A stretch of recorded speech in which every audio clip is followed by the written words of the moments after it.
دوسری بات، نکاح کرتے وقت بنیاد کیا ہونی چاہیے؟ سب سے اہم وہ دین ہے۔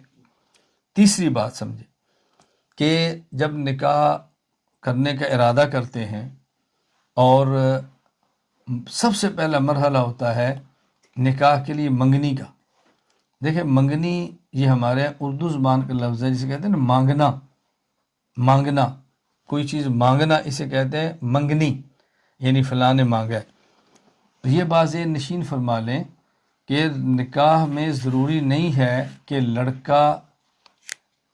لڑکے کے ورثاء لڑکی مانگے، یہ بھی ہو سکتا ہے کہ لڑکی کے ورثاء لڑکے کو مانگ لیں۔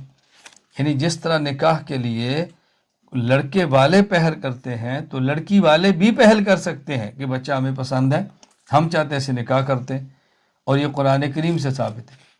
حضرت شعیب علیہ السلام کی جو بیٹیاں تھیں تو حضرت موسیٰ علیہ السلام نے یہ نہیں کہا تھا کہ میں چاہتا ہوں آپ کی بیٹی سے میرا نکاح ہو۔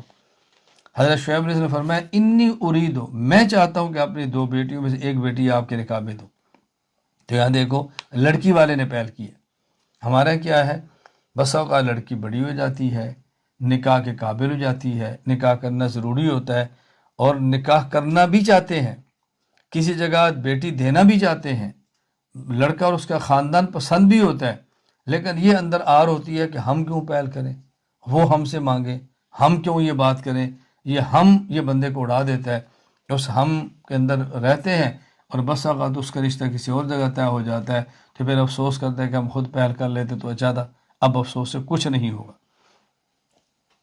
اور منگنی کے حوالے سے یہ بات بھی ذہن نشین فرما لیں کہ یہ جو ہمارے منگنی کی رسومات چلتی ہے نا کہ لڑکا لڑکی کو دیکھ لے، لڑکی لڑکے کو دیکھ لے، اس کے لیے ان کی سیٹنگ کرنا، ان کو الگ بٹھانا، چائے پلانا، کھانا کھلانا، یہ ہماری شریعت کا مزاج نہیں ہے۔ دیکھنے کی گنجائش موجود ہے، اہتمام مقصود نہیں ہے۔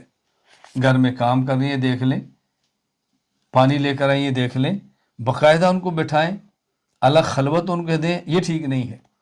اور پھر باقاعدہ رشتے سے پہلے دونوں کا ملنا، باہر گھومنا، ان کا مزاج مل جائے، یہ شریعت کا مزاج نہیں ہے۔ یہ بات اچھی طرح سمجھیں۔